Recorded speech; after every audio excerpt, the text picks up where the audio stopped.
أرجو أن تركزوا معي وتنتبهوا قليلا. هذا الرجل تزوج 130 سيدة، فطلق 85 منهن، وبقي عنده وما زل 45. يا إلهي، كيف أقنعهن بأن يتزوج؟ وكيف يقسم الحب بينهن إذا كان يحبهن فعلا؟ وقبل كل ذلك، كيف سولت له نفسه القيام بهذه الخطوة الخطيرة؟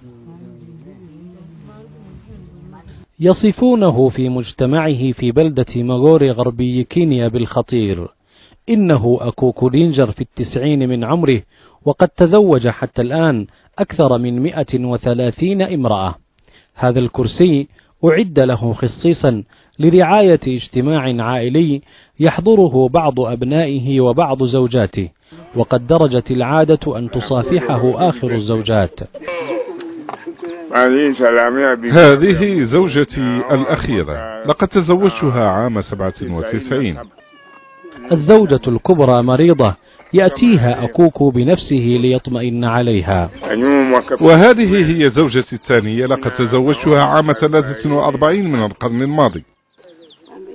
أنجبت له زوجاته 262 ولدا، مات منهم 48، وبالكاد يتذكر أسماء الأحياء منهم، ربما من الشبه أو من التردد عليه.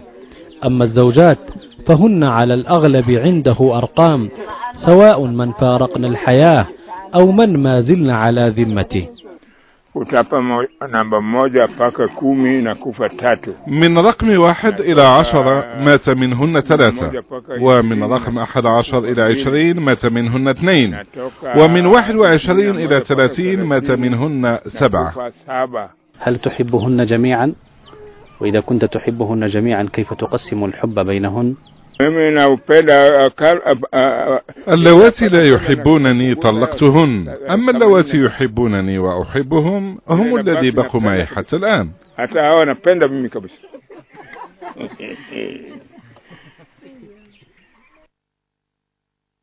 يعيش أكوكو الخطير في عالمه الخاص، لا يؤرقه ضجيج المنظمات النسوية، ولا يستمع لوجهات نظر رجال الدين. هذه هي مملكته، وهذه هي عاداته. أيها المشاهد، أرجو أن لا تقتدي بهذا الرجل، وإذا كنت ترغب أن يتجاوز أولادك 100، عليك الاستشارة مع أهل الشريعة وعلم القانون كي لا تخالف الشرائع. أما أنا فهناك نصيحة قالها لي الرجل بعد تجربته الخطيرة هذه، لكنني لا أفشي أسراري على الهواء مباشرة. فهد ياسين، الجزيرة.